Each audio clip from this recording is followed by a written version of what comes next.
one of the points that I wanted to share with listeners, and when you talked about for parents, I can't even count the number of guests I've had on the show, and we talked about what's the impact and how is it you did what you did. And so many have said that my parent, my dad, my mom, or my parents believed in me so strongly, sometimes to a fault, that I didn't know that failure was even failure, because it was always, yeah, that's okay, keep going.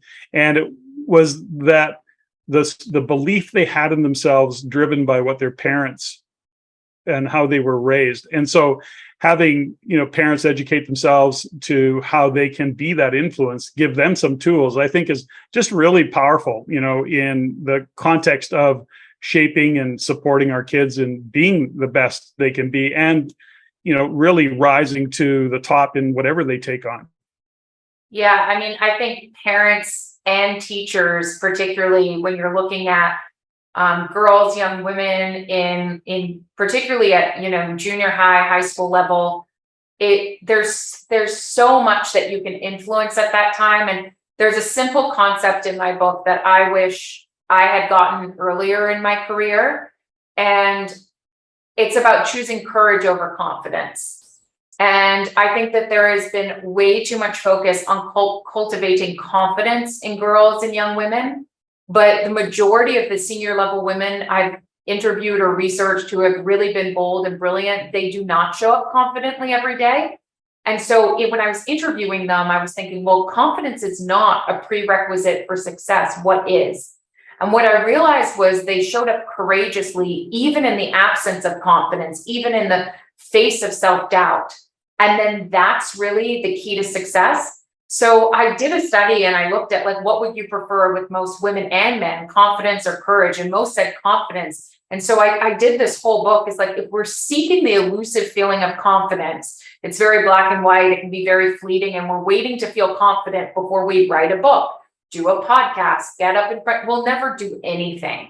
And so instead focus on being courageous in the absence of confidence. And then confidence can be the, output or byproduct. But I really want to flip the script on that. And that one concept, if I had that earlier in my career, even at a young age, I think it would have been really, really transformative.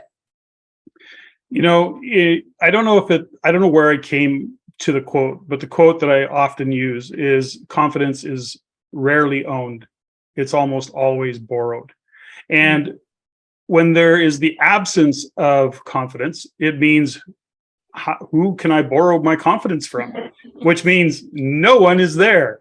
And that plays into exactly what you said, which is then the understanding of being courageous when there isn't the confidence to borrow from somebody. And you have to walk into those scenarios to be courageous, because ultimately you as a coach, myself as a coach, our clients, the people that we support, they're actually borrowing our confidence. Kids are borrowing the confidence from their parents. They're being told, you can do it. You got this.